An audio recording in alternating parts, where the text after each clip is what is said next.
네, 지금 가장 뜨거운 이슈만을 골라보는 이슈 따라잡기입니다. 이른바 검수완박 입법을 둘러싼 여야의 대립이 극으로 치닫고 있습니다. 윤석열 대통령 당선인이 제안한 검수완박 국민투표를 두고 선거관리위원회가 불가능하다는 입장을 내놓으면서 또 다른 갈등도 빚어지고 있는데요. 전국을 삼켜버린 검수완박 관련 이슈들 지금부터 짚어보겠습니다.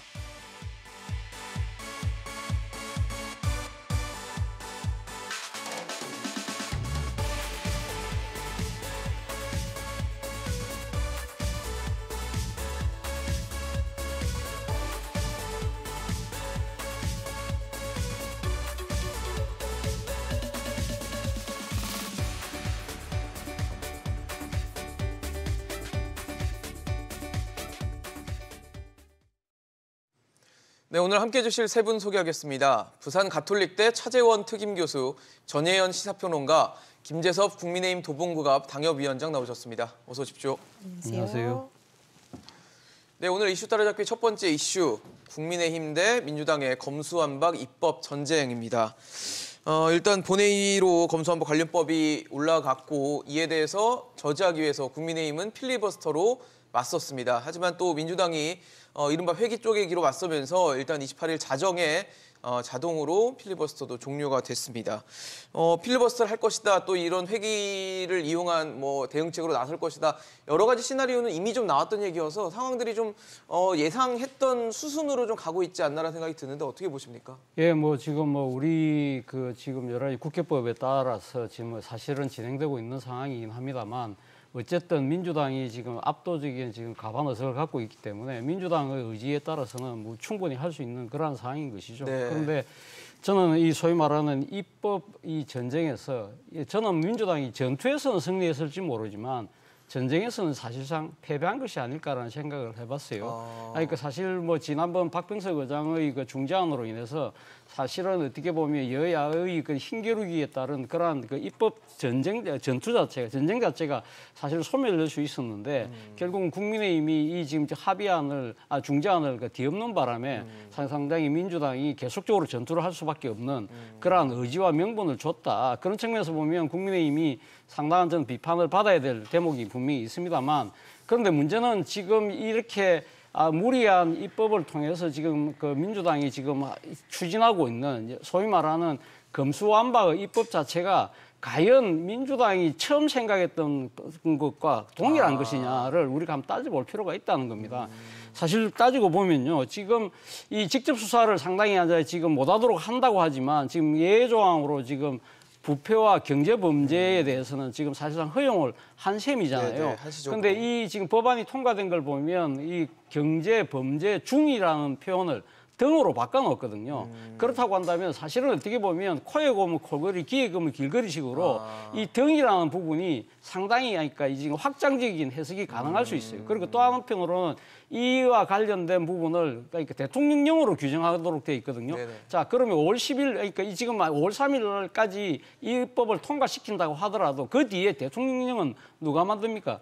윤석열 정부 새 대통령이 만든다는 거예요. 그렇다고 한다면 그것이 민주당의 뜻대로 오롯이 될 것인가? 그렇지 않다는 것이죠. 그렇다고 한다면 자칫 잘못하면 민주당이 소위 말하는 정치검찰로 규정했던 일부 특수통 수사 검사들의 이 지금 이 계속적인 근한을 늘려주는 꼴이 될 수밖에 없다. 실제 또 지금 보면 통과된 그러니까 민주당이 지금 올려놓은 법안에 보면 지금 사실 거기에 있거든요. 그러니까 중수청이 정발하고 없어요. 원래 이 박병석 의장 안에는 1년 6개월 뒤에는 중수청이 출범하는 걸로 돼 있었지만 중수청 자체가 빠져버렸다는 거예요. 그리고 또 하나는 중재안에 들어가 있었던 그러니까 특수부를 축소하고 검찰 수를 제한한다는 조항도 날아가 버렸어요.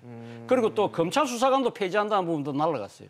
자, 이런 상황이 된다고 한다면 그럼 민주당은 결국은 지금 사실은 이 지금 코에 검을 코걸이, 귀에 검을 길거리식으로 앞으로 그러면 지금 검찰이 계속적으로 수사할 수 있는 부분이 사실은 통제불능 상태로 빠질 수도 있다는 거예요. 그러한 상황, 이렇게 무리하게 해서 결국은 지금 사실 검수완박이 아니고 검수덜박, 오히려 어떻게 보면 검찰이 특수통 전성시대를 열어주는 듯한 그러한 상황까지 자초할 수 있는 상황을 이렇게 무리해서까지 할 필요가 있었을까?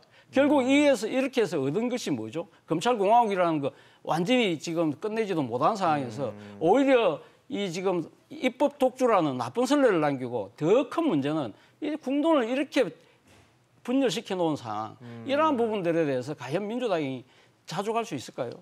저는 그런 측면에서 본다고 한다면 민주당이 상당히 이번 사안 자체는 저는 상당히 접근 자체를 잘못했다는 생각이 듭니다. 뭐 여러 가지 측면에서 분명히 뭐 국민의힘의 잘못도 있고 민주당도 이 법안을 처리하고 또 올려놓는 과정에서 굉장히 문제가 많았다라는 부분을 세세하게 지적을 해주셨는데 평론가님은 어떻게 보고 계십니까 이 사안? 예, 그런데 사실 곧 있으면 새 정부가 출범을 하잖아요. 그렇죠. 대선 과정은 우리가 지지층과 여야가 나눠서 전쟁을 할 수 있을지 모르지만 국정의 한 축을 담당한 앞으로 윤석열 대통령이 될 지금 당선이죠. 네네. 윤석열 대통령과 국민의힘은 전쟁을 해야 되는 것이 아니라 통합을 해야 되고 협치를 해야 되는 시점입니다. 그 시험대가 바로 이번 법안을 둘러싼 여야의 논의 과정과 중재안 수용 과정이었다고 보는데요. 저는 그런적인 측면에서 국민의힘이 국민들로부터 신뢰를 받을 수 있는 좋은 기회를 참 놓쳤다는 점에서 아쉬움이 있을 거라고 봅니다. 예를 들어서 참 여야 모두 지지층의 비판을 받음에도 불구하고 입법부에서 국회의장이 중재안을 내고 여야가 의총을 하고 서명을 하고 이런 모습을 보여주는 것 자체에 대해서는 내용을 떠나서 많은 국민들이 기대를 가질 수 있는 건데 그리고 인수위도 존중한다라고 했었는데 사흘 만에 그게 파기되면서 다시 뭐 국민의힘은 여론전을 하거나 투쟁을 하는 모습이 과연 국정의 한 축을 저 여당이 담당할 수 있을까라는 의문을 제기하게 되고요. 두 번째로 어쨌든 새 정부 출범 후에 여소야대 국면이라는 것은 바꿀 수 있는 현실이 아닙니다. 그럼 현실적인 상황에서의 리더십을 당선인도 앞으로 국민의힘 원내 지도부도 발휘해야 되는데 이미 신뢰는 한번 깨진 거잖아요. 더군다나 이제 인사청문회가 다가옵니다. 이런 향후에 여러 가지 여야가 협조가 해야 되고 서로 어떤 중재안을 마련해야 되는 상황들이 계속 벌어질 건데 과연 그렇게 될 것인가. 그래서 윤석열 당선인이 외쳤던 국민 통합이라는 취지가 이 과정에서 벌써 한번 상처를 입었다. 저는 이렇게 해석을 합니다.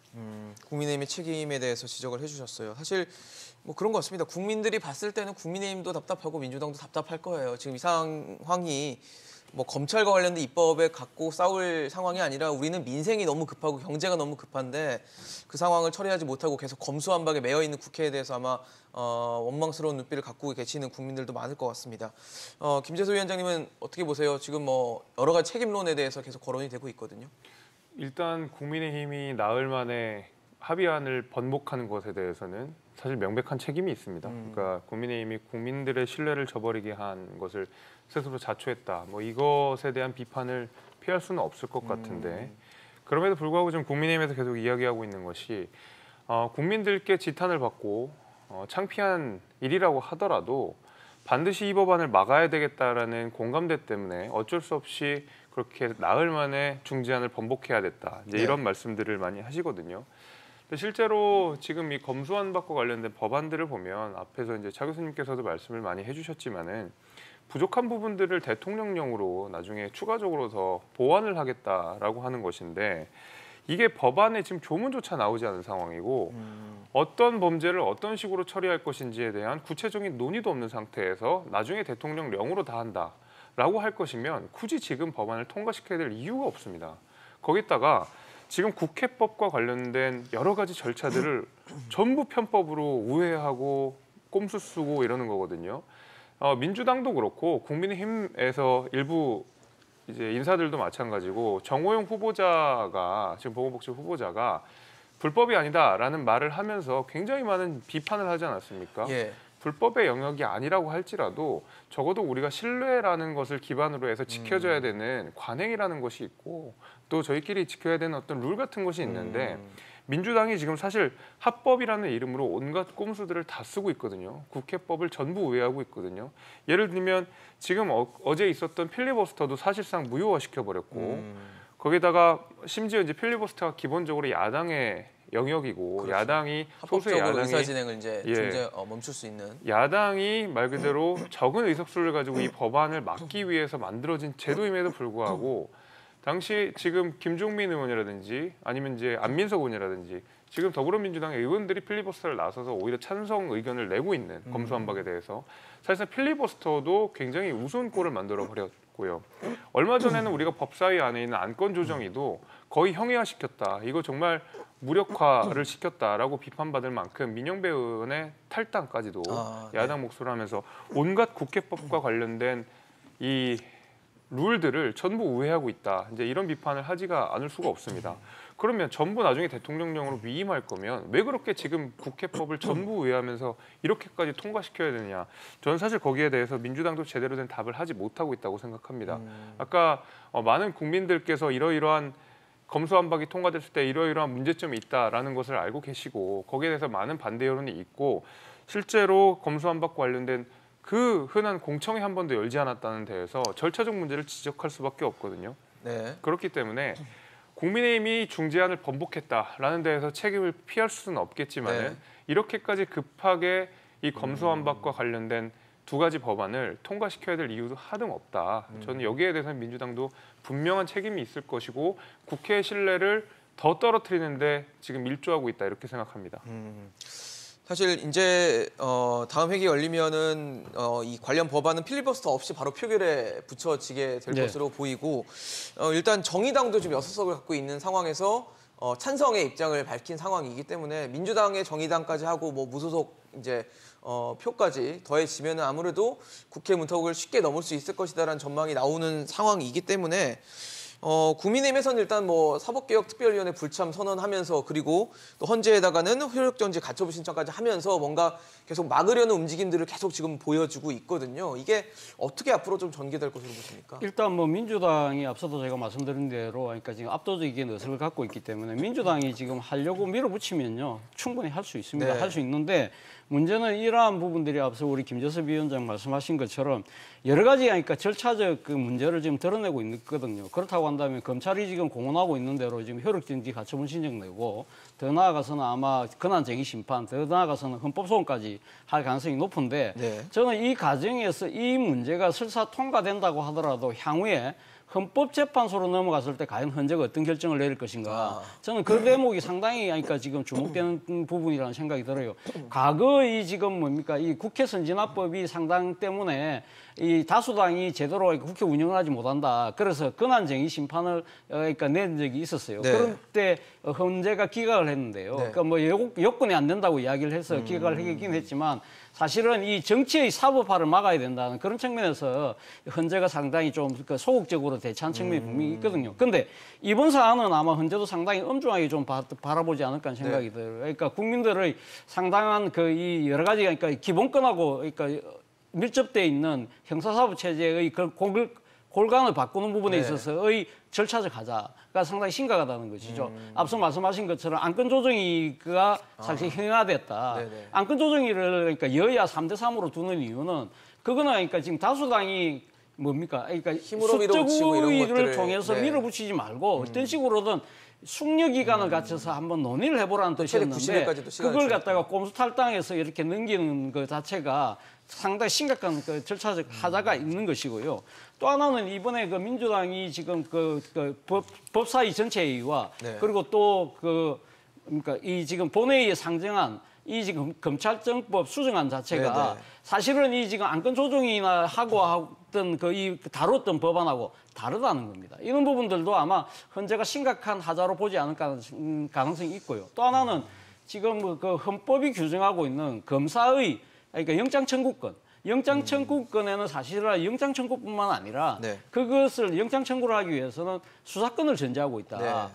그런 측면에서의 유형 가능성도 있는 것이고요. 뭐 그런 여러 가지 이런 부분들 때문에 저는 헌재가 상당히 이 부분에 대해서는 단순하게 그 과거의 사례처럼 소극적으로 대처하기보다는 좀 적극적으로 만약에 그러니까 지금 들여다볼 경우에는 예. 아마 민주당의 이 지금 국회 문턱은 넘는다 하더라도 네. 사실은 이러한 그 법적 절차의 하자 때문에 심각한 후유증을 남기지 않을까라는 우려를 금할 수가 없습니다.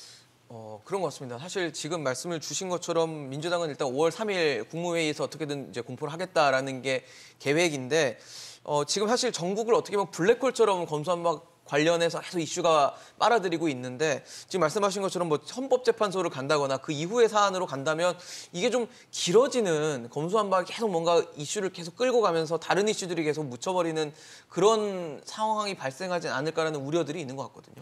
예, 그렇습니다. 근데 제가 자꾸 전체 맥락을 얘기하는 것은 지금 시점이 어떤 시점이냐.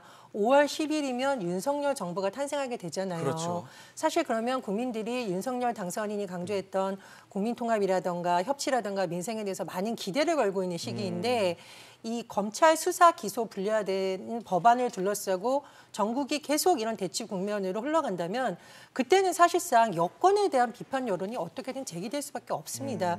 그런적인 측면에서 제가 계속 말씀을 드리고 국민의힘도 그런 국민들의 바람과 지금 행보가 맞는지에 대해서 한번 돌아볼 필요가 있다는 거고요. 두 번째로 법적인 과정에서의 절차상 문제를 사법적인 영역에서 판단을 받을 수는 있습니다. 근데 이렇게 되면 어떻게 되냐면요. 앞으로 어떤 법안이라든가 예산 처리나 이런 데 있어서 과정마다 국민의힘도 사법적인 판단을 받으려고 들 거고 민주당도 국민의힘에서 하는 행태에 대해서 사법적인 판단을 받으려는 이 상황은 계속 반복될 수밖에 없어요. 그럼 이 상황에 대해서 국민의힘이 계속 가져갔을 경우에 누구에게 더 부담이 되냐는 겁니다. 여권에 부담이 될 수밖에 없고요. 결국은 추진하고자 하는 장기적으로 봤을 때 추경 관련한 논의, 인사청문회, 그리고 정부조직법 개정안 이런 거하고 다 연동이 될 수밖에 없거든요. 그래서 그런 부분도 분명히 법조인이 아닌 국회에서는 잘 봐야 된다. 저는 이런 말씀을 드리고 싶고요. 네. 세 번째로 이 민생이라는 말이 먹고 사는 문제라고 우리가 얘기를 했을 때 물론 중요합니다. 그런데 검찰의 수사권과 기소권이 남용돼서 피해를 봤던 국민들이 소수라고 할지라도 상대적으로 그 국민들의 입장에서는 이것이야말로 가장 중요한 문제일 수 있어요. 예를 들면 간첩 조작 사건의 피해자인 유성 씨가 최근에 사건 담당 검사를 고소한 사건이 있었고 그것을 고위공직자범죄수사처가 정식 수사에 착수했다는 소식이 전해지고 있거든요. 유성 씨 측에서 뭐라 그랬냐면 수사권과 기소권을 남용한 검찰의 범죄가 처벌됨으로써 다시는 국가폭력, 국가범죄가 재발하지 않았으면 좋겠다라는 입장을 밝혔습니다. 그래서 우리가 국민이라는 용어를 쓸 때 좀 굉장히 좀 주의해서 써야 된다. 분명히 검찰의 막강한 권력이 휘두르는 과정, 남용되는 과정에서 피해를 봤던 사람들도 국민이고 당장 그것이 눈에 보이지 않는다고 민생 문제가 아니라고 하는 것도 조금 주의가 필요하다. 이런 점을 덧붙이고 싶습니다. 지금 말씀 주신 것처럼 그 검찰에 과도한 이제 권한이 주어졌을 때 어떤 피해 그리고 그것들의 피해를 보는 국민들이 있다면 그 부분에 대한 수정과 조정이 필요하다라는 어떻게 보면 가장 큰 대전제에서 말씀을 주셨는데 그런 것 같습니다. 만약 검찰의 수사권이 없어진다면 이 수사권이 어디로 갈 것인가? 뭐 주로 경찰에 간다면 경찰을 견제할 만한 또 그런 장치들이 또 필요할 것이고 계속 뭔가 어쨌든 견제를 불러일으키는 건 아닌가라는 우려의 시선들도 있는데 어떻게 입장을 갖고 계십니까? 그래서 지금 뭐 교수님께서 사법개혁특위라든가 중수청에 대한 우려를 말씀해 주셨는데 저도 그런 부분에 대한 좀 우려가 있고요. 다만 그런 것을 논의하는 것도 역시 국회에서 해야 되는 것이기 때문에 사법개혁을 구성하는 이 과정에서 좀 삐그덕대는 점이 있다 하더라도 그런 우려가 정말 있다면 국민의힘이 국회에서 논의할 수 있는 장에서 이것을 해야지 국민들을 설득할 수 있지 자꾸 뭐 강력한 장애 투쟁을 하려던가 이런 것은 오히려 적절치 않다라고 생각을 하고 거듭 말하는데 며칠 후면은 여당이 됩니다. 과거 야당의 시절에 했던 방법하고는 좀 다른 방안을 보여주는 게 맞지 않나 싶어요. 지금 어쨌든 뭐 현재는 야당이 국민의힘이고 여당이 이제 민주당이 상황에서 국회 문턱을 무난히 넘을 것이다라는 관측들이 있고 뭐 의석수라 이런 것들을 봤을 때 그러면 결국은 이제 헌재나 이런 어떤 장기적인 논쟁으로 또 갈 수밖에 없는 거 아닌가라는 시선들이 있거든요.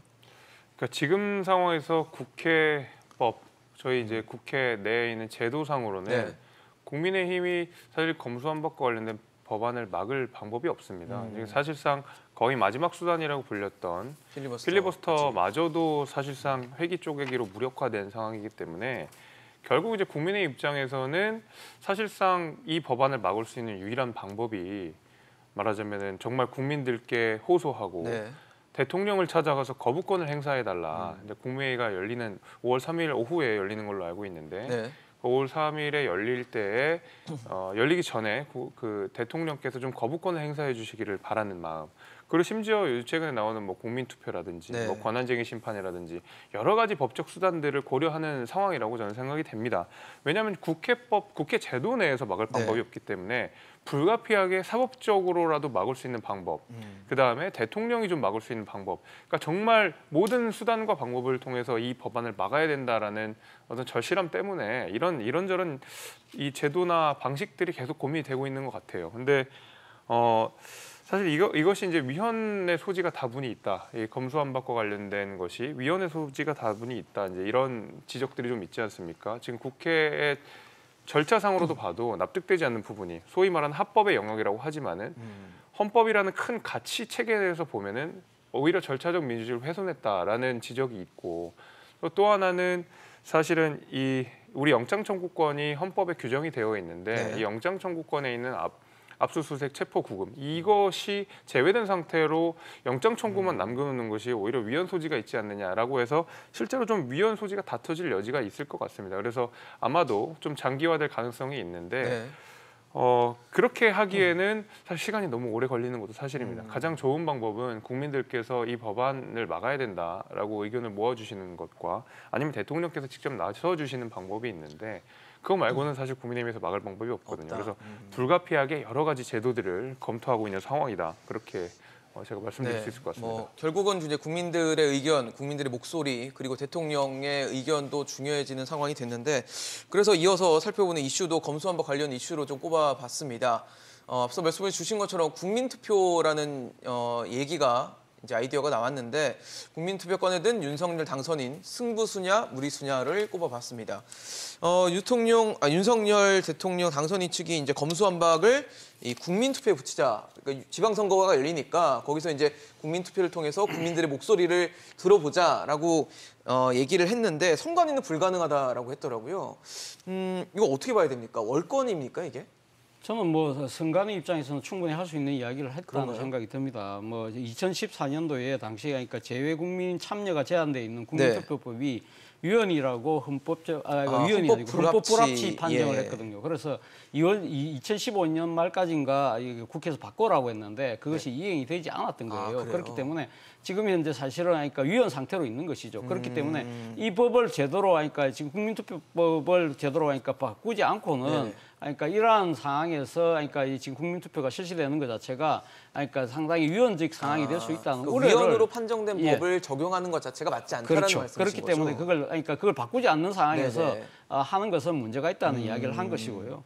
저는 뭐 그런 그러니까 이 절차적인 문제도 있지만 제가 생각했을 때는 과연 이 지금 그러니까 이 국민 투표에 붙일 수 있도록 지금 헌법이 규정하고 있는 조항 자체가 지금 그러니까 이 지금 외교 뭐 안보 등 기타 국가 안위에 관한 사항이거든요. 그렇다고 한다면 이 검수완박 같은 경우는 기타 국가 안위에 관한 사항이라고 하는데 이것이 과연 국가 안위에 적용할 수 있는 사안인가 이 자체가 아마 상당한 논란이 될 수밖에 없다는 생각이 들어요. 저는 근데 이러한 부분들에 대해서는 사실 우리가 2010년도 상황을 한번 떠올려 볼 필요가 있습니다. 2010년도에도 사실 이 그 국민투표 논란이 상당히 있었던 적이 있었는데 기억하시겠지만 당시 이명박 정부가 세종시 이에 그 행정 그러니까 수도를 건설한 부분에 대해서 이걸 변경하려고 했어요. 변경하려고 하니까 당시 그러니까 국회 선진화법 때문에 그것이 막혀서 제대로 안 됐던 거예요. 그러니까 그때는 국회 선진화법이 아니죠. 그때는 그러니까 지금 당내에 그러니까 이 여당 내에 또 반대하는 세력들이 있어서 그것 때문에 안 됐던 거예요. 그러니까 이 국회에서 뒤집지를 못하니까 결국은 그러니까 지금 국민투표에 붙이보자 그런 이야기를 했었는데 결국은 되지 않았습니다. 되지 않았던 이유가 당시 그러니까 여당 내에서도 나왔던 그러니까 당시 한나라당이죠. 한나라당 내에서도 나왔던 이야기 자체가 이 세종시 수정안 자체가 세종시 그러니까 행정수도 만드는 것 자체가 국회에서 의결했던 상황이기 때문에 이걸 뒤집으려고 하면 결국 국회에서 그러니까 법을 개정해야 되는지 그걸 갖다가 지금 그러니까 국민투표에 붙이는 것은 상권 본립에 위배된다는 거죠. 그러니까 그 상황하고 똑같은 것이고 또 하나의 논리는 뭐냐면 이런 그러니까 조그마한 그러니까 사안의 정책 사안을 국민투표에다 갖다 붙이는 식의 정치를 하게 될 경우에는 그거야말로 국론 분열이 너무 심화될 수 있다는 겁니다. 매번 국민께 여쭤볼 수 없다는 거죠. 그런데 지금 이 검수완박을 둘러싸고 있는 이러한 여러 가지 논란 자체가 저는 아까 민주당의 행태에 대해서 강하게 비판을 했지만 어쨌든 지금 그러니까 또 찬성하는 국민들도 상당히 많잖아요. 그렇다고 한다면 이 사안 자체를 국민투표에 붙이는 순간 우리는 아마 3년 전인가요? 그러니까 조국 사태 때 봤던 그러니까 서초동과 광화문의 집회 이 시즌 2를 볼 수밖에 없는 상황이라는 겁니다. 또 다른 분열을. 예, 네. 또 다른 분열을 볼 수 있기 때문에 저는 뭐 그러니까 지금 그 윤석열 당선인 측에 상당히 답답한 측면이 분명히 있겠지만 저는 이런 식의 국민투표 이야기하는 것 자체가 그만큼 상황이 엄중하다. 그리고 또 국민들에게 직접 여론을 한번 들어보라는 네네. 그러한 정치적 애드립 내지는 좀 허슬 플레이 정도로 저는 이해를 하지 이게 실제 가능하리라고 생각해서 밀어붙일 생각은 저는 없지 않을까라는 생각을 해봅니다. 국민의 목소리를 들어보자라는 취지였다는 말씀이신데 그런 것 같습니다. 헌재에서 이미 국민투표법이 헌법 불합치 결정이 났고 지금 현재 이 법이 개정되지 않은 상황이기 때문에 뭐 일종의 문제가 있는 법을 지금 적용할 수 있냐라는 뭐 그런 취지의 설명이신 것 같거든요. 그럼 결국은 국민투표는 사실상 불가능하다라고 봐야 되겠네요. 좀 시중에서 쓰는 좀 험한 말을 갖다 쓰면 막 던지는 거죠. 지금 대통령 당선인 비서실장이 이런 말을 하면 예. 대통령 당선인의 의중이 반영될 거라고 국민들이 해석할 수밖에 없는데 과연 검찰총장 출신인 당선인이 국민투표에 대해서 어떤 헌재에서 결론을 내렸는지 몰랐을까 싶어요. 그래서 저는 더 신중해야 된다고 보고요. 두 번째로 굉장히 좋습니다. 국민의 의견을 들어보라는 취지가 좋은 것 같지만 그렇다면 의회는 왜 있어요? 이렇다 보니까 민주당에서 당장 그래? 그렇다면 집무실 이전도 국민투표하자 이렇게 나오는 겁니다. 제가 우려하는 건 뭐냐면 누구의 주장이 맞다 안 맞다를 떠나서 이런 식으로 하다 보면 계속 똑같은 행태가 반복이 되는데 계속 국민께 여쭤봐야 된다. 그렇죠. 국민께 여쭤봐야 네. 그럼 입법부 스스로 왜 이걸 하는 것이며 의원들의 총의를 모으는 의원총회는 왜 하냐는 겁니다. 이런 식으로 자꾸 가는 흐름 자체를 차단하기 위해서라도 국민투표안은 굉장히 신중하게 꺼냈어야 될 안이라고 봅니다. 네. 세 번째로 정말 만에 하나 뭐 나중에라도 국민투표를 하게 된다고 치면 결론적으로 뭐가 남죠? 뭐가 남을까요? 각각의 지지층이 결집해서 정말 다시 대선전에서 우리가 봤던 진영 간의 대결 국면이 펼쳐지는데 과연 그것이 국정 운영에 있어서 부담이 될까 오히려 도움이 될까 그런 것을 다른 사람은 몰라도 대통령은 고려를 해봐야 된다는 겁니다. 그래서 제가 아까 대통령 당선인 비서실장의 발언에 대해서 좀 강하게 비판했던 점 말씀을 드립니다. 뭐 그런 얘기인 것 같습니다. 결국은 이제 국민투표가 실제적으로 불가능하다면 어쨌든 지금 이 검수완박 관련해서 국민의 목소리를 듣지 않았으니 국민의 목소리 좀 들어보자라는 취지라고 지금 설명해 주신 건데 그런 취지가 맞아요? 어떻게 보십니까? 그렇죠. 제가 앞서 말씀드린 대로 이게 의회 내에서는 이 법안을 막을 수 있는 방법 자체가 없기 때문에 뭐 헌법재판소의 사법적 판단을 기다린다든지 아니면은 국민들께 이 법이 악법이다라고 해서 호소하고 지지를 이끌어내는 방식 이 두 가지 방식밖에 남아있지 않은 상황 아니겠습니까? 그래서 헌법적으로 우리가 이것을 위헌 여부를 다퉈볼 수 있는 절차들은 절차대로 하는 것이고 네. 국민들의 의견을 물어보는 것은 또 국민들의 의견을 물어보는 것인데 결국 이제 여론조사만 가지고 여론이 높다고 해서 이 법안은 통과되면 안 됩니다라고 말을 할 수는 없는 거 아니겠습니까? 네. 그렇기 때문에 사실 궁여지책으로 저는 나온 안이라고 생각합니다. 어떻게든 이 법안을 막아야 되겠다는 방식을 고민한 끝에 이제 국민투표라는 어떤 방법까지도 나오게 된 건데 현실적으로는 어렵다고 봐야 됩니다.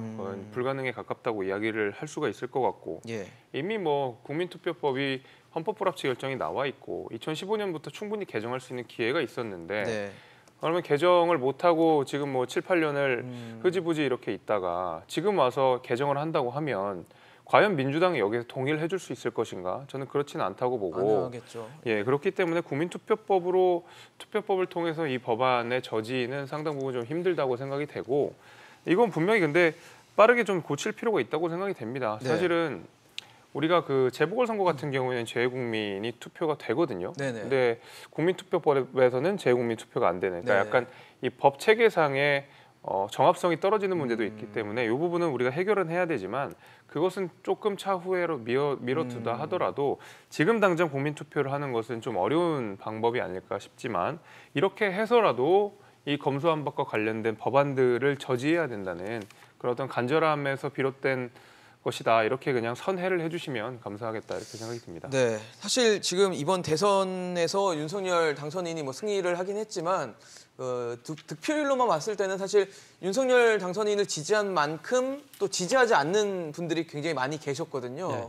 그런 상황에서 어떻게 보면 이 검수완박 국민투표를 묻겠다라고 윤석열 당선인 측에서 했다는 것 자체가 어떻게 보면 뭐 재심을 묻는 거 아니냐 이런 해석도 있는 것 같습니다. 아무래도 아까 말씀을 주셨지만 검찰총장 출신의 대통령인데 이걸 사실 몰랐을 리는 없고 알았다면은 그런 어떤 자신 뭐 이런 것들이 있었기 때문에 아니면 국민의 목소리에 대한 어떤 반영을 할 수 있는 뭔가 자신이 있었기 때문에 하는 게 아니냐라는 해석들이 있는데 어떻게 보고 계십니까? 일단 지금 그 국민투표안에 대해서는 지금 윤 당선인이 직접 이야기한 적은 없잖아요. 그렇죠. 그렇다고 한다면 지금 당선인 비서실장이 그러니까 이런 안을 당선인에게 보고해 보겠다고 이야기를 한 걸 보면 그리고 지금 윤 당선인이 그 법률가 출신이잖아요. 그렇죠. 그렇다고 한다면 이런 여러 가지 법적인 하자들에 대해서 나름대로 알고 있지만 그렇기 때문에 직접 육성으로 말은 못하고 당선인 비서실장의 입을 통해서 우리는 이런 정도로 이런 사안을 검토할 정도로 답답하다는 그리고 이런 상당히 무리가 있다는 일종의 언론에게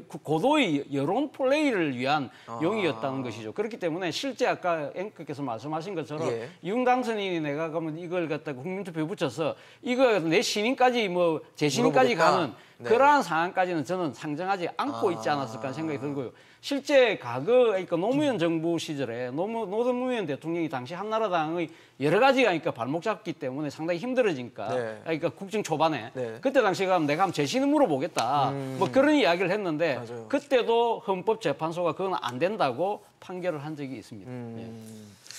결국은 뭐 그런 의도로 한 건 아니다라는 말씀을 주셨는데 평론가님 어떻게 보고 계세요? 이 사안? 근데 헌재에서 지금 말씀해 주셨듯이 이 대통령이 자신의 정치적인 어떤 입지를 강화하기 위한 정치적 도구로 국민투표가 사용될 것을 이거 부분에 대해서 헌재가 우려를 이미 여러 번 표시한 바 있어요. 그래서 그런 부분을 또 당사인 측이 염두에 둬야 됐고 저는 무엇보다도 사실 여소야대 국면이 향후 윤석열 정부에서 굉장히 부담이 되지만 반드시 또 거쳐야 되는 과정이잖아요.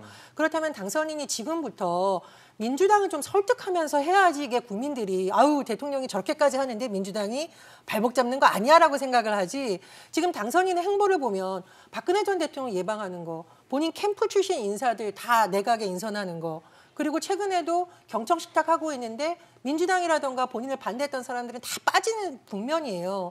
그러다 보니 협치가 과연 잘 될 수 있냐에 대한 의문이 계속 제기되고 있기 때문에 당선인에 대한 기대치가 좀 낮은 것이 아닐까라는 생각이 듭니다. 당선인이 현실적인 곳에 발을 딛고 리더십을 발휘해야만 되는 시점이 지금이 아닌가 저는 그런 생각이 드나요? 다음 이슈로 좀 넘어가 보도록 하겠습니다. 사실 이제 윤석열 정부가 이제 출범하는 시간이 얼마 남지 않았는데 내각 구성은 좀 문제가 생기고 있죠. 윤석열 정부의 인사청문회에 빨간불이 들어왔다는 해석들이 나오고 있습니다. 일단 뭐 각종 논란과 의혹 등으로 이제 청문회들이 계속 미뤄지고 있고 그런 상황에서 총리나 장관이 없는 새 정부가 출범하는 게 아니냐 이런 걱정 어린 시선들도 나오고 있는데 그러다 보니까 이제 국무총리 지금 한덕수 국무총리 후보자에 대한 인사청문회도 계속 좀 난항을 겪고 있기 때문에 김부겸 국무총리 현재 국무총리죠. 김부겸 총리 체제로 단기적으로라도 좀 유임해서 가는 거 아니야? 이런 해석들이 나오는데 좀 어떻게 보고 계세요? 그러니까 제도적으로 법적으로는 가능한데 네. 정치적으로는 불가능할 것 같습니다. 사실 과거에 김부겸 총리 유임설이 나왔을 때 네. 굉장히 좋은 안이다. 저도 이제 마찬가지로 그렇게 생각했고 네네. 당시 이제 원희룡 본부장 역시도 굉장히 탁월한 아이디어다라고 이야기를 한 적이 있었을 만큼 저는 굉장히 좋은 카드였다고 생각이 됐는데 당시 결국 중요한 것은 김부겸 총리의 입장 아니겠습니까? 근데 김부겸 총리가 정말 절대 아니다. 그럴 리 없다. 이제 그렇게 아주 단호하게 선을 그으셨었어요. 그렇죠. 예.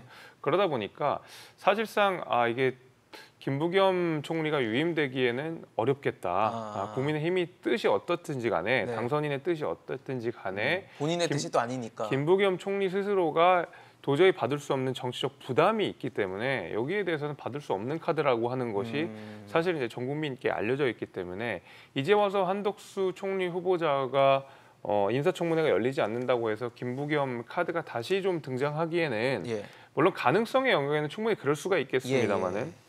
정치적으로는 대단히 어려운 국면이 됐다. 저는 네. 이렇게 생각이 되고 사실은 이제 한덕수 후보자가 저희 초대 총리에 내정된 데에는 민주당 정권에서 일한 경험이 있다라는 것이 크게 또 한편으로 작용했거든요. 네네. 그러니까 민주당 인사청문회를 무난히 넘을 수 있지 않을까 이제 이런 기대가 좀 있었는데 실제로는 좀 그렇지 않고 있는 것 같아요. 마찬가지로 이런 것들을 보게 되면 김부겸 총리도 거기에 대해서 느껴지는 정책 부담감 같은 것들 이런 것들이 분명히 있을 거라고 생각이 되거든요. 뭐 인도 민주당 정부에서 몸담았던 총리로서 차기 정부의 어떤 이런 정치적 과제들을 정치적 내지는 공격들을 비판들을 한 몸으로 다 안고 가기에는 사실 쉽지 않아 보입니다. 그래서 뭐 좋은 카드라고 저는 생각합니다. 여전히. 네네. 그럼에도 불구하고 정치적으로는 김부겸 현실적이진 총리에게 않다. 지나치게 가혹한 것이 될 거기 때문에 어렵지 않을까 그렇게 봅니다. 지금 말씀을 주신 것처럼 김부겸 유임론이 현실적이지 않다라고 봐도 근데 한덕수 총리 같은 경우 총리 후보자 같은 경우는 이제 국무총리이기 때문에 국회 인준 표결까지도 거쳐야 되잖아요. 그럼 결국은 공석으로 출범하는 것인가에 대해서도 많은 분들이 궁금해하실 것 같거든요. 예, 뭐 한덕수 후보자가 만약에 국회 인준을 통과하지 못할 경우에는 저는 뭐 앞서 뭐 현실적으로 상당히 불가능하다고 했지만 예. 그럼에도 불구하고 지금 그러니까 이 김부겸 총리가 잠깐 유임을 해서 재청권을 행사할 수밖에 자리에 없는 앉아 상황으로 있는. 내몰릴 수밖에 없는 것이죠. 그럴 경우에는 저는 아마 김부겸 총리의 그런 여러 가지 정치적인 성향이나 이력을 본다고 한다면 아마 정파 이익 뭐 이런 것보다는 그래도 국정의 공백이 있어서는 안 된다. 그 판단할 가능성이 높다. 그래서 아마 재청권을 행사할 가능성이 저는 높지 않을까 하는 생각이 들어요. 과거에도 그런 사례가 있습니다. 1997년도에 DJP 연합에 의해서 그러니까 지금 김대중 정부가 탄생했을 때 당시 그러니까 김대중 정부가 공동정부를 형성하면서 그러니까 내정했던 김종필 당시 후보자에 대해서 그때 한나라당이 상당히 거부를 했거든요. 그래서 6개월 동안 총리 서리라는 자격으로 네. 총리 그러니까 서리 꼬리표를 떼지 못한 네. 상태에서 일종의 대행 체제로 했던 측면이 있었는데 네. 그때 당시에 그러니까 김영삼 정부의 마지막 총리였던 고건 당시 총리가 네. 재청권을 행사를 했어요. 그러고 난 뒤에 바로 그러한 정치적인 도움을 준 것 때문에 바로 그해 이 6월 달에 열렸던 지방선거에서 당시 그러니까 집권 여당의 민주당의 공천을 그때는 새정치 국민회의인데 새정치 국민회의의 공천을 받고 그러니까 이게 서울시장이 됐던 그 케이스가 있는데 물론 아까 김재섭 위원장 말씀하신 것처럼 김부겸 총리는 그런 식으로까지 정치적인 하나의 뭐랄까요, 이렇게 진영을 바꾸지는 않겠지만 그럼에도 불구하고 만약에 한덕수 후보자가 낙마했을 경우 국정공백이 불가피하다고 생각할 경우에는 본인이 재청권을 행사할 가능성이 크다. 그러나 단 나름대로 아마 운신의 폭은 그래도 제한될 거예요. 왜냐하면 예를 들면 민주당에서 청문경과 보고서를 채택을 거부한 후보자가 만약 있었다. 예를 들면 김인철 후보자라든지 정호영 후보자라든지 한동훈 후보자 같은 경우 민주당이 강하게 반대할 경우 이분들에게까지 과연 재청권을 행사할 것이냐. 저는 그거는 안 할 가능성이 높다. 선별적으로 아마 재청권을 행사할 가능성이 높지 않을까. 그런 식으로 아마 자신의 그러니까 이 지금 차기 정부에 대한 나름대로 협조를 하면서도 지킬 건 지키는 나름대로 그런 식의 정치적 운신을 할 가능성이 높다고 봅니다. 이건 조금 설명을 드려야 되는 것이 김부겸 총리 측이 언론을 통해서 유인 가능성은 전혀 없다라고 계속 밝히고 있습니다. 그래서 뭐 어떤 환경이든 간에 전혀 없다라고까지 밝혔기 때문에 그 카드를 검토하기에는 너무 부담이 될 거라고 보고요. 무리다. 그리고 또 하나 이제 김영삼 정부, 김대중 정부 말씀을 해주셨는데 김영삼, 김대중이라는 두 정치인은 나중에는 다른 길을 걸었을지 모르지만 민주화운동 동지였었기 때문에 신구 권력 갈등 이런 말이 당시에는 거의 나오지 않았어요. 일본의 신경전이 있었지만 오히려 뭐 자주 만나고 이런 분위기는 잘 만들어졌다는 거였는데 지금 국면을 보면 자꾸 신구 권력 갈등이라는 말이 나오잖아요. 그런 측면도 제가 보기에는 김부겸 총리 유인 가능성을 좀 차단하는 한 요인이지 않을까 그런 생각이 듭니다. 네, 뭐 앞으로 상황을 좀 지켜봐야 되고 인사청문회 과정도 어떻게 좀 진행되는지까지도 함께 좀 연계해서 봐야 될 문제라고 보여지네요. 다음 이슈도 넘어가 보도록 하겠습니다. 갈수록 늘어나는 사면 요청 명단을 저희가 꼽아봤습니다. 사면 얘기가 계속 나오고 있죠. 문재인 대통령 이제 김경수 전 경남지사, 뭐 정경심 전 교수 각종 사면 후보군들이 계속 거론되고 있는데 심지어 이제 5월 8일 부처님 오신 날 뭐 석가탄신일 사면까지도 얘기가 나오면서 시간이 얼마 없으니 이제 이런 것들에 대한 어떤 구체화되는 얘기들이 나올 것이다. 여러 가지 관측들이 나옵니다. 위원님 어떻게 보세요? 사면 뭐 대통령의 고유 권한이지만 문재인 대통령 계속 사법 뭐 정의나 공감대를 살피겠다까지 말을 하고 있거든요. 그 사면권이라고 하는 것이요. 그 단순히 그냥 대통령의 권한이 뭐 이렇게 규정된 것이 아니라 과거에 전제군주들이 썼던 의사권이라고 하는 것이 우리 헌법상에 남아 있는 잔존하는 그런 형태거든요. 이제 제도화된 형태로 갖춰진 건데 말하자면은 사실 이제 문재인 대통령이 사면권을 행사하는 방식은 어떤 사면권이 대통령에 부여진 역사적 맥락이랑은 좀 다르게 결국에는 약간의 국민들에게 오히려 책임을 좀 전가하는 방식으로 사면권을 말하자면 굉장히 좀 뭐랄까요? 좀 필요에 따라 쓰지 않나 저는 이런 비판을 좀 하고 싶은데, 그러니까 말하자면 결국 대통령의 사면권이라고 하는 것은 법적인 판단, 뭐 국민들의 공감대 중요하겠지만은 예. 결국 정치적 결단이거든요. 철저하게 정치적 결단입니다. 근데 문재인 대통령께서 사면권을 행사하는 방식들을 보게 되면 예를 들면 이명박 전 대통령이랑 박근혜 전 대통령을 사면하는 당시에도 뭐 이명박 전 대통령 같은 경우에는 개인 비리가 있고 실제로 뭐 어떤 문제가 있고 네. 뭐 이렇게 죄질을 따져서 사면권을 행사하셨습니다. 그리고 이제 뭐 국민의 뜻이 뭐 어떻게 하고, 근데 그거는 사면권이 아니야. 그건 재판관의 영역이고 사법의 영역인 것이고, 결국에는 사면권을 대통령에 주어진 것은 국민을 통합하고 그다음에 필요에 따라서 정치적 사면을 통해서 어떤 국민들이 나아가는, 대한민국이 좀 나아가는데 조금 촉매제 역할을 하라고 헤어진 철저하게 정치적인 권한인데, 문재인 대통령께서 이것을 활용하는 거 보면 굉장히 사법적으로 접근하시고, 근데 그것이 상당 부분 본인에게 정치적 리스크를 지지 않는 방식으로 만약에 활용이 된다고 제가 비판할 수밖에 없을 것 같은데요. 아까 제가 말씀드렸듯이 사실 국민 통합을 위해서라면 이명박 전 대통령이랑 박근혜 전 대통령을 같이 사면하거나 같이 사면하지 않는 편이 나았을 겁니다. 네. 누가 뭐래도 그 당시에 보수 진영의 분열이 일어났었거든요. 다툼도 있었고. 그럼에도 불구하고 국민통합이라는 이름으로 박근혜 전 대통령만 사면했다라고 하는 것이 당시에도 저는 납득이 되지 않았거든요.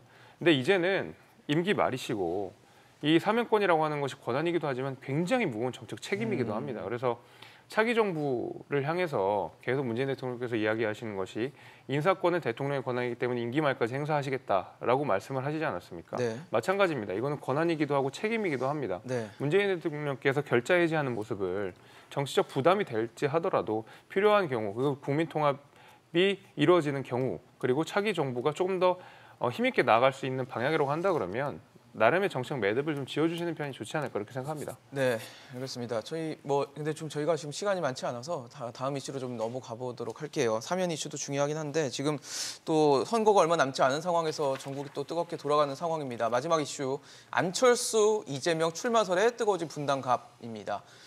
국민의힘 김은혜 의원이 경기도지사 후보로 확정이 되면서 분당갑 지역이 이제 공석이 돼서 재보선 격전지로 급부상하고 있습니다. 국민의힘에서는 안철수 인수위원장의 출마설이 나오고 있고, 민주당에서는 이재명 상임고문 등판론이 얘기가 나오고 있는데 분당갑이 굉장히 뜨거워질 수 있다라는 얘기가 나오는데, 안철수 대 이재명 일종의 뭐 대선급 빅매치인데 성사될 가능성이 있다 보십니까? 저는 뭐 사실상 그러니까 지금 이 두 사람이 바로 그러니까 붙는 상황은 좀 상정하기 좀 힘들지 않을까 생각이 어렵다. 들어요. 당장 지금 안철수 위원장 스스로도 아직까지 상당히 지금 여러 가지 자신의 정치적 거치에 대해서 고민을 하고 있는 것 같아요.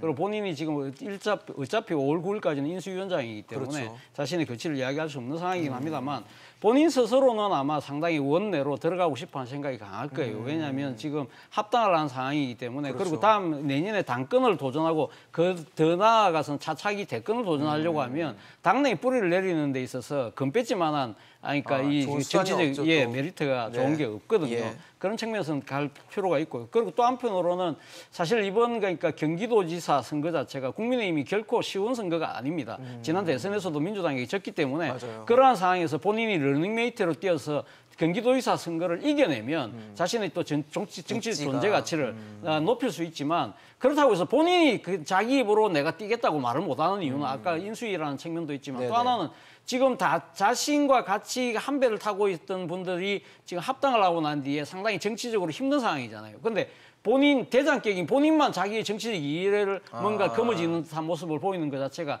상당히 힘들다는 모양새가. 거죠. 그렇다고 네. 한다면 제가 생각해서 이준석 대표는 뭐 안철수 대표가 놓으면 얼마든지 하겠다고 하지만, 그렇게 이야기할 건 아니라 우리가 무조건 추대할 테니까 놓으십시오. 이 정도 해야 놓지 않을까라는 생각이 들고, 반면에 이재명 지금 상임고문 같은 경우는요, 바로 지금 뛰어들 경우는 대선 연장전 바로 들어가거든요. 그렇죠. 그리고 또 하나는 지금 그러면 왜 지금 바로 국회의원 하려고 해? 자신의 여러 가지 둘러싼 의혹 책임론들. 때문에 네. 소위 말해서 의원 특권을 위해서 방탄막이 하려고 하는 거 아니야? 뭐 그러니까 오해를 할 방패막이 수도 하려고 있다는 하는 거 거죠. 아니야? 네. 뭐 그런 이야기도 있을 맞든 수 아니든. 있고, 또 하나는 만약에 이 안철수 위원장하고 붙어갖고 이 지금 분당갑은 상당히 지형 자체가 민주당이 불리해요. 그렇기 때문에 여기서 만약에 질 경우에는 상당히 본인 스스로가 정치적 제기가 힘들어지는 그런 상황도 있기 때문에 저는 아마 이재명 고문은 상당히 본인 스스로가 뛰어들기에는 상당히 힘든 상황이지 않을까 생각합니다. 평론님 어떻게 예상하세요? 근데 저는 가능성이 오히려 높다고 보는데요. 예를 들면 인천 계양을 같은 경우에도 송영길 전 대표가 서울시장 출마하면서 거기에 나오는 거 아니라는 논란이 있었잖아요. 그에 대해서 제가 취재를 해봤는데 이재명 당시 후보 캠프에 있던 분들이 펄쩍 뛰더라고요. 그건 말도 안 된다. 그리고 더군다나 어떤 민주당의 귀책 사유라고 보기엔 좀 애매합니다만 어쨌건 그래서 공석이 됐는데 우리가 나가는 것은 그동안 이재명에 대한 주장과도 맞지 않다라고 선을 그어서 그런 상황이지만 분당 같은 경우는 좀 다르잖아요. 김은혜 의원이 떠나면서 그렇죠. 공석이 된 상황인 점이 하나 영향을 미칠 수 있다고 보고 또 두 번째는 성남시장 출신입니다. 그래서 지역의 현황도 잘 알고 특히나 유권자들이 원하고 당에서 원한다라는 명분이 만들어진다면 출마를 검토할 가능성이 높지 않나 하는 생각이 듭니다. 위원장님 어떻게 보십니까? 빅매치죠. 뭐 이런 것만 봐도. 그렇죠. 네. 근데 굳이 이재명 고문이 저런 정치적 리스크를 질까 싶습니다. 왜냐하면 본인은 어쨌든 5년 뒤에는 대통령 선거에 나가려고 준비를 하고 있는데 만약에 저게 안철수 후보랑 매치가 돼가지고 만약에라도 패배를 하게 되는 경우에는 정말 정치적 리스크가 클 것이고 설령 또 지금 분당에 당선이 된다 하더라도 아직까지 정치적 공백기가 좀 짧은 까닭에 대단히 그리고 대선 기간 동안 이재명 고문이 정치적 소모가 심하지 않았습니까? 공격도 많이 당했고 거기에 대해서 아직 사법적인 절차 역시도 다 끝나지 않은 상황이기 때문에 또다시 어떤 정치적 논란에 휩싸일 가능성이 좀 높거든요. 저는 그런 의미에서 굳이 저렇게 큰 리스크를 져가면서 국회의원 선거에 재보궐선거에 뛰어드는 것은 조금 저는 어렵다고 보고 오히려 8월에 있을 전당대회에 전력하지 않을까 저는 그렇게 보고 있습니다. 네. 알겠습니다. 뭐 각종 이슈들 그리고 검수완박 국면은 계속 이어지고 있어서 저희도 정치 상황들 지켜보면서 이슈 따라잡기 준비하도록 하겠습니다. 오늘 차재원 교수, 전혜연 평론가, 김재섭 위원장과 함께했습니다. 이슈 따라잡기 오늘 준비한 소식 여기까지입니다. 지금까지 시청해주신 여러분 고맙습니다.